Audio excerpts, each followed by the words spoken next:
اللہ تعالیٰ کی عبادت جو مومن کی زندگی کا معراج ہے اور ترقی کا ضامن ہے، کیونکہ جن اور انس کی تخلیق دنیا میں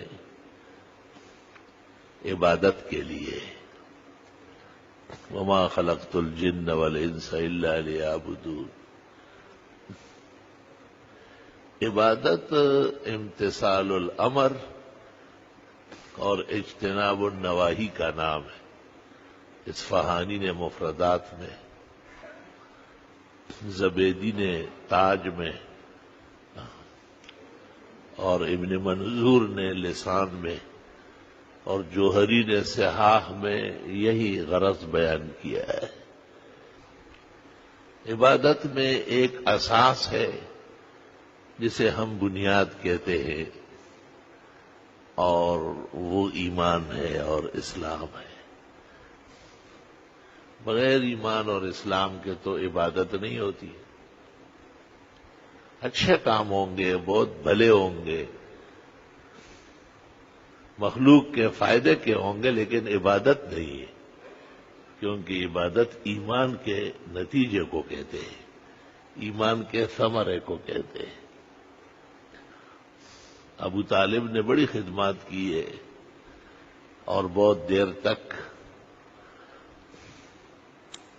حضرت محمد مصطفیٰ احمد مجتبی و امین اللہ علی وحی السماء و شافع الشفعاء یوم الجزاء، نبی کریم صلی اللہ علیہ وسلم کی حمایت اور نصرت میں کمر بستہ رہے۔ بوقت مرگ آپ نے کوشش کی لیکن ایمان نہیں لائے۔ آپ کو بہت صدمہ تھا، بخاری میں ہے وَعَيْنَاهُ تَذْرِفَانِ تَسِيلَانِ الدُّمُوعُ، رو رہے تھے آپ۔ حق تعالیٰ نے تسلی دی، اِنَّكَ لَا تَهْدِي مَنْ أَحْبَبْتَ وَلَكِنَّ اللَّهَ يَهْدِي مَن يَشَاءُ۔ آپ اپنی پسند سے ہدایت نہیں دے سکتے، ہدایت دینا اللہ تعالیٰ کا کام ہے۔ علماء کہتے ہیں کہ ایک سمجھانا ہے، اس کو بھی ہدایت کہتے ہیں، جس کو ایرات الطریق کہتے ہیں، اور ایک بچانا ہے جس کو ایصال المقصود کہتے ہیں۔ سمجھانا تو نبی کا کام ہے، انک لتہدی الی صراط مستقیم۔ علماء امت کا بھی منصب ہے، لا یہدی اللہ بک رجلا خیر لک من حمر النعم، رواہ الشیخان۔ بچانا نجات جسے کہتے ہیں، غفران جسے کہتے ہیں، اخروی رضوان جسے کہتے ہیں، جنت کا نصیب ہونا، اس کا منتہا ہے۔